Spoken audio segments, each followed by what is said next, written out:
ঘাবড়াবেন না, ভয় পাবেন না। বিজেপি ভয় পায় না বলে ভারতবর্ষে পরিবর্তন করতে পেরেছে। আমরা সেই পার্টির সংস্কৃতি মানি যে পার্টির প্রধানমন্ত্রী অটল বিহারী বাজপেয়ী কালীঘাটে গিয়ে মমতা ব্যানার্জির মায়ের পায়ে হাত দিয়ে প্রণাম করেছিলেন। আমরা সেই সংস্কৃতির লোক। মমতা ব্যানার্জি তখন আমাদের সঙ্গে ছিলেন আর অন্যদিকে চলে গেছেন, শত্রু হয়ে গেছেন, এটা আমি মনে করি না। রাজনীতিতে আমার কোনো শত্রু নাই, আমি সবাইকে মিত্র করার চেষ্টা করি। আর মিত্র করেছে বলে ভারতীয় জনতা পার্টি এত বড় হয়েছে। অন্য পার্টির বহু নেতা এসে পার্টিতে নেতৃত্ব করছেন।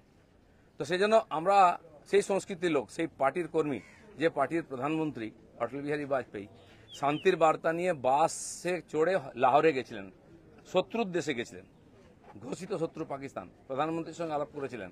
ফিরে আসার পরে পাকিস্তান আক্রমণ করেছিল, কার্গিল যুদ্ধ হয়েছিল, অটল বিহারীর হাত কাঁপেনি, মিরাজ পাঠিয়ে দিয়ে, সেনা পাঠিয়ে দিয়ে সমস্ত বাংকার গুঁড়িয়ে দিয়েছিলেন। আমরা সেই সংস্কৃতি, এটা ভারতের সংস্কৃতি, এটা বিজেপি সংস্কৃতি।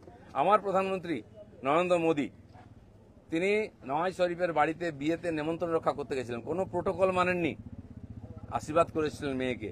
কিন্তু তারপরে পাঠানকোট হয়েছিল, পুলওয়ামা হয়েছিল, কিন্তু নরেন্দ্র মোদী সার্জিক্যাল স্ট্রাইক করতে, এয়ার স্ট্রাইক করতে পিছিয়ে যাননি, কারণ এটাই বিজেপি, এটাই ভারতীয় সংস্কৃতি।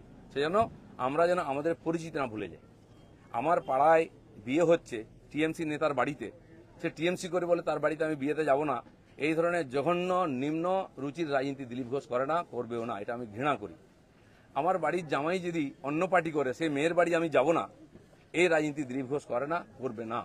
যারা করতে চাইছে এটাকে, বিজেপিকে এই অপসংস্কৃতি আনতে চাইছে, তারা বিজেপি জানে না, তারা দিলীপ ঘোষকে চেনে না, এর পিছনে কত ত্যাগ তপস্যা আছে জানে না। যারা 21 সালে এসছে, 20 সালে বিজেপিতে এসছে না, তারা বিজেপি বুঝতে পারবে না।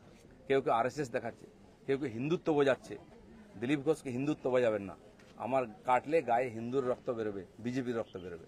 বাকিদের গায়ে কি রক্ত আছে আমি জানি না, কারণ বহু জায়গায় ঘুরে এসছেন তারা।